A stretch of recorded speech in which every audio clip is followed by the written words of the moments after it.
Daily use English sentence. Urdu जुमला है, जैसे ही उसने मुझे देखा।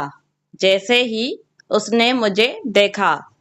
और इसकी इंग्लिश में ट्रांसलेशन है as soon as he saw me। as soon as he saw me। और फीमेल के लिए ऐसे कहेंगे as soon as she saw me। as soon as she saw me।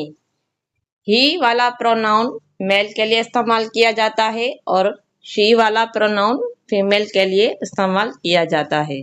ठीक है, यानी जैसे मैंने जुमला लिखा है उर्दू में, जैसे ही उसने मुझे देखा। अब उसने जो है ना, कोई फीमेल भी हो सकती है, कोई मेल भी हो सकता है।